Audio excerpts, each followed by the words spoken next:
Hi, everyone. I'm Taylor Fazio. I'm a registered dietitian and wellness advisor here at the Lanby, and I'm happy to welcome you to this year's January Reset.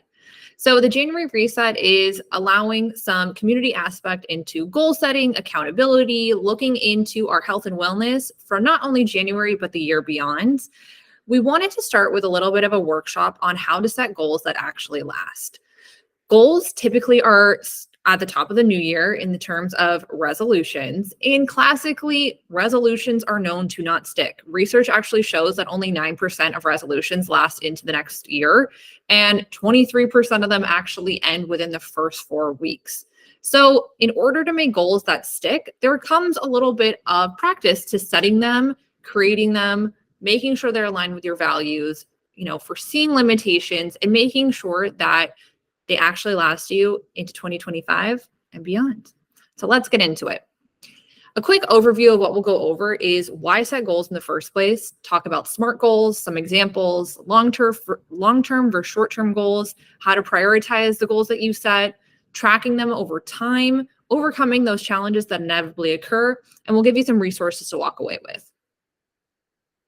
So the first thing is why set goals in the first place? Well, goals are defined as creating something that you want to achieve and making a plan to get there. So having these goals sets direction, allows motivation, and gives you guidance on, daily habits, monthly achievements, and long-term progress to align with the goals that you set out with. It increases your chances of achieving success. It increases your confidence as you meet these small markers over time for your long-term goals. And it instills a belief system that you can achieve things. This is really important because confidence building allows motivation for progress to actually occur over time. Some common pitfalls that might occur into why typical New Year's resolutions or goals don't often come into fruition is they're not realistic. They're not aligned in some way, meaning they're too aggressive, or they don't align with your true values, or you don't understand your why in which you're setting it, which will actually derail your success over time. Misaligned values is another one. Your values are actually shown in your daily habits. They are your priorities. So understanding your values, which we'll get into how to figure out, is one of the first things that you need to do. Lack of specificity. Here at the Lanby, we love SMART goals. Specificity allows you to track progress over time and know which direction you're in with a goal. Barriers are also some common pitfalls into not creating goals that stick. So barriers and challenges are going to happen. Being able to have the foresight into how to troubleshoot these is going to work towards your success and achieving a goal. So the SMART goal framework is kind of the crutch of creating a goal that lasts. SMART stands for specific, measurable, achievable, relevant, and time-bound. So we'll get into examples in all of these, but overall, when setting goals, clarity is key. Vague goals like I want to lose weight lack direction. Instead, define the SMART framework like I want to lose 10 pounds in 3 months by following a healthy, heart-healthy diet and exercising 3 times a week. The specificity of that goal will keep you tied to the goal. It'll keep you motivated, and it'll also allow you to track progress. So specificity is pretty obvious, having some numbers to allow that progress tracking. Measurable. So instead of I want to become more productive, you want to become more productive with a work output of increase in 10%. So that 10% shows success metrics, and it also allows you to pivot over time, which we'll get into as well, if you're not able to achieve that measurable outcome. Achievable. So this goes back into the common pitfall of unrealistic. I want to become a millionaire overnight is probably not achievable unless you're going to win the lottery, in which case, awesome. But something that's actually more achievable is maybe I want to save $1,000 in the next year, something that actually can occur within that set time frame. Relevant. So this has to be relevant to your day-to-day life. I want to win the lottery is only relevant if you play the lottery. If that's not your jam, then that's probably not relevant to you at all. However, if you are professionally driven, I want to get promoted at work will probably align with your values a little bit more. Time bound is also a way to track progress over time. I want to run a marathon is pretty lofty, and it doesn't set that time frame in which you need to achieve the goal. However, saying I want to run 26.2 miles by June 1st gives you a time frame in which that goal can actually occur. The goal setting process can be messy, and that's okay. We want to create this plan in order to achieve your goals. And so Maybe you set some time out and just get a sheet of paper and you identify your values and priorities. Again, your values and priorities will often reveal your why, your habits, and what you are more likely to do. Values can include being someone who shows up for themselves. Values can include being honest. It's really unique to yourself. And I think it's a good practice to sit down and draw or write out what your values are in order to align with your priorities. Again, get messy with brainstorming potential goals. These can be things that might not actually translate into your final goal list, but just writing things out, you can see cross themes in the goals that you want to achieve within this next year and allow yourself to create goals that feel really motivating and powerful for you. Once you have these brainstormed ideas, pick about 3 of them, and which we'll get into long-term or short-term goals of these long-term goals and make them SMART goals. Get really specific with them. This will translate into your short-term goal because they'll be following the specificity, the measurable nature, achievableness, the relevance, and the time bound of a SMART goal so you can track it over time. These will be about 3 to 5 goals.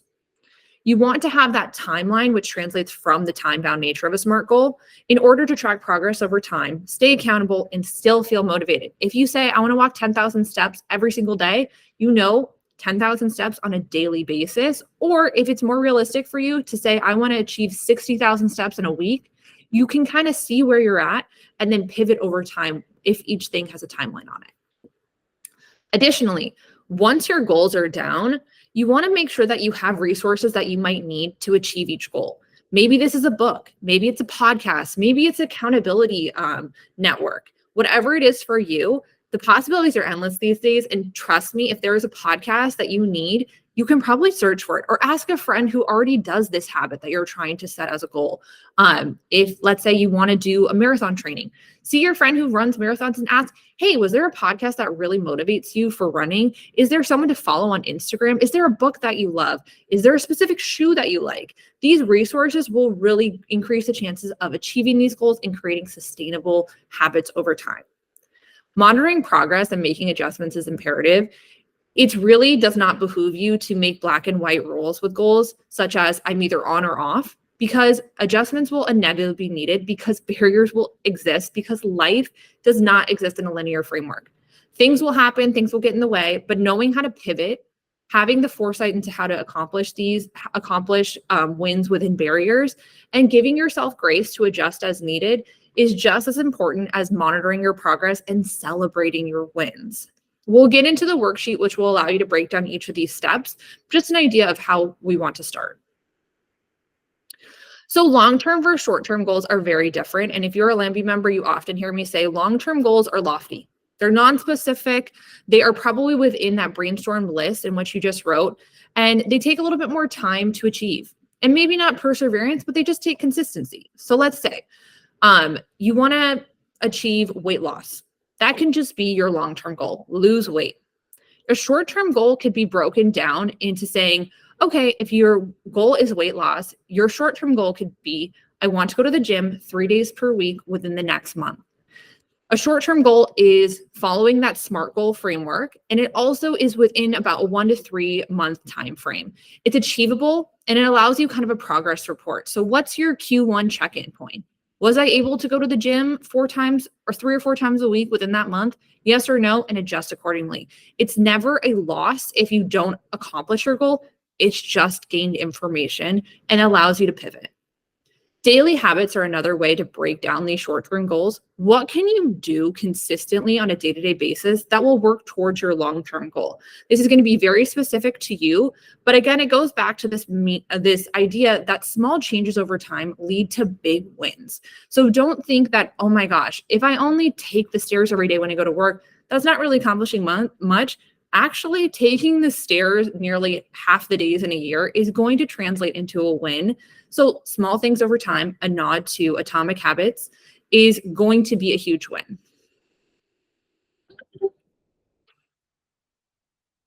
Prioritizing goals. So like I mentioned, long-term goals could be about 3 items, whereas short-term goals can be about 3 to 5 goals. You want to prioritize these again on the level of importance to you and the values. You break this down by understanding why this goal is important to you. This question in and of itself really allows you to make sure that your values, beliefs, and principles are guiding you into creating this goal. And it's not just because some external reason that you truly don't think holds weight within your true value system. For example, if you're thinking, I want to get promoted at work, but you're pretty comfortable with where you're at, but you feel like there are societal pressures of you increasing your level at your company, that's probably not going to stick because it doesn't align with where you're truly at motivationally. The next is, does this behavior fit into the time you're willing to spend on it? Obviously, time is a limited resource. We can't make time. We create time that we already have towards behaviors that we want to instill, continue, or change. So if you are not willing to shift time towards these new goals, they're likely not going to stick. If it does, if you are willing to shift this time, then that's a great answer that this goal will likely translate into long-term success. If not, then maybe we shift the goal into something that's more realistic. Once you confirm that you're willing to spend time on it, how much time are you willing to spend on it? Again, this will help with allowing yourself to create time-bound measurables to track progress, to create the goal in and of itself, and allow you to see, okay, within my current schedule, is this even realistic? Behavior change is the last thing. Oftentimes, if you're starting something new, behaviors will shift positively often. So making sure that the behaviors you will likely change for this new goal or habit or behavior is aligning again with your values. Tracking progress over time is one way to stay on course. It's important to track our progress towards our goals on a regular basis. This will help us make adjustments over time.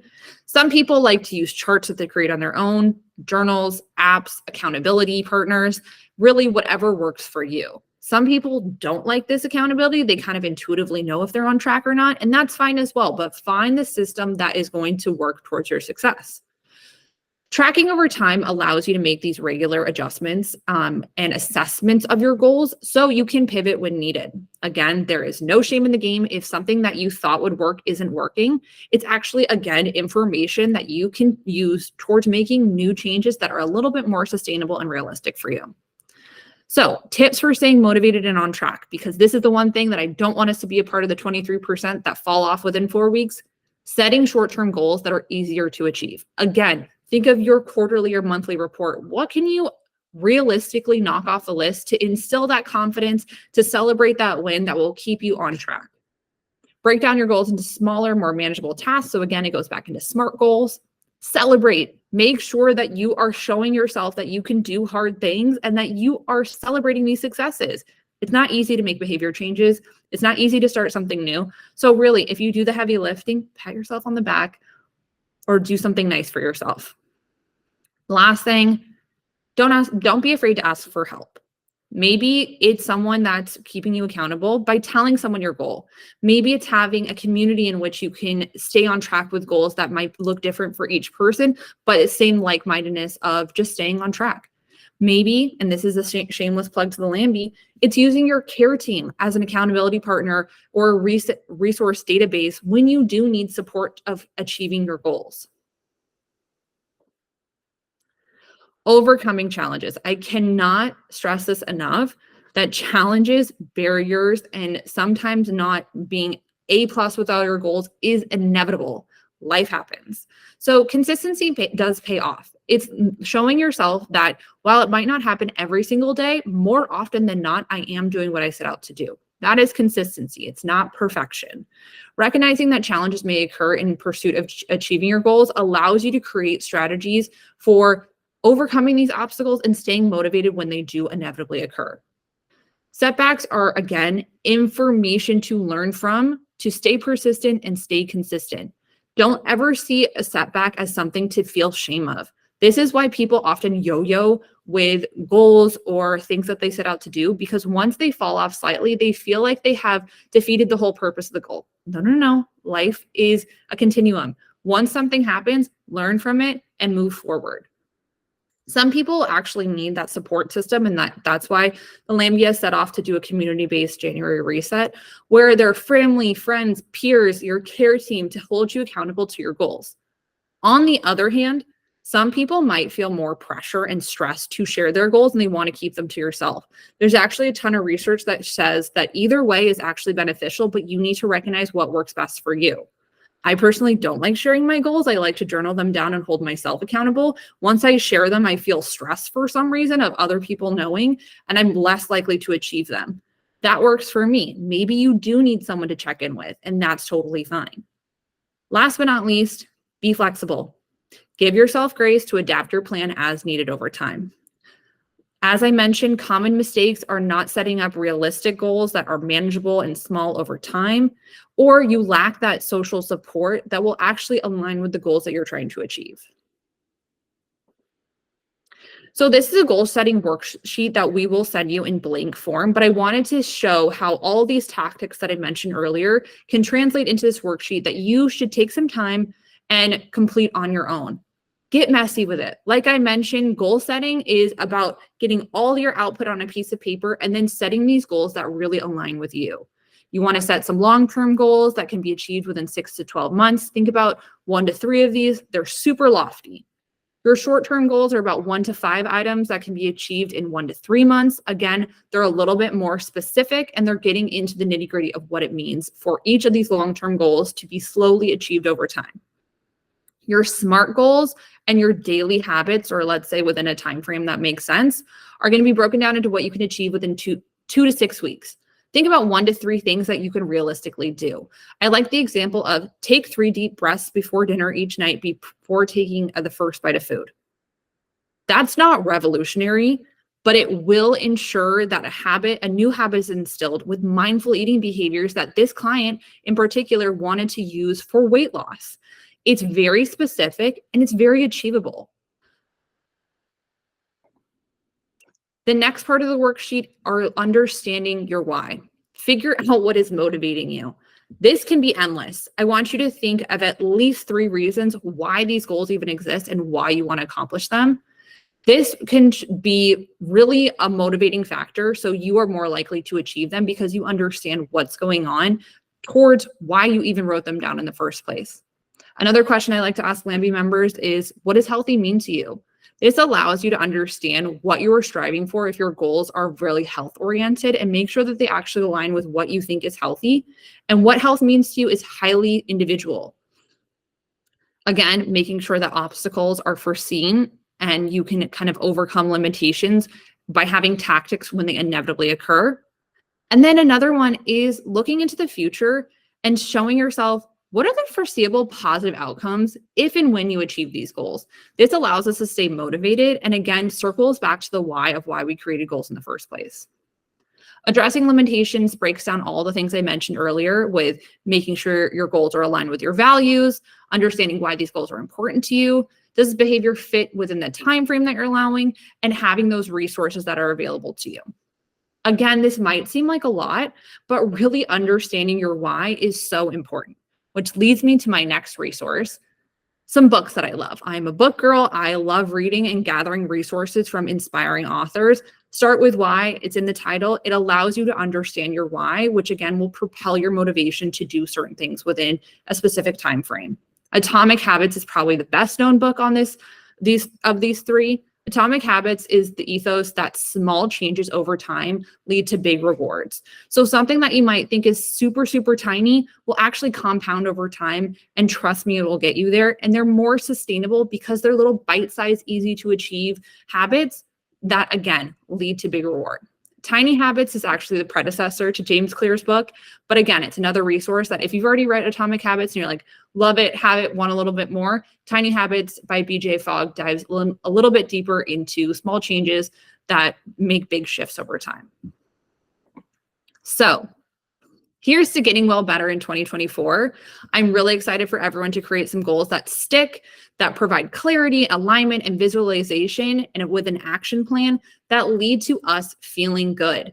We're here for you at the Lanby to make sure that your goals are not only created, but feel aligned with you. So reach out at any time if you need support with this. We are so excited to have you, and happy 2024.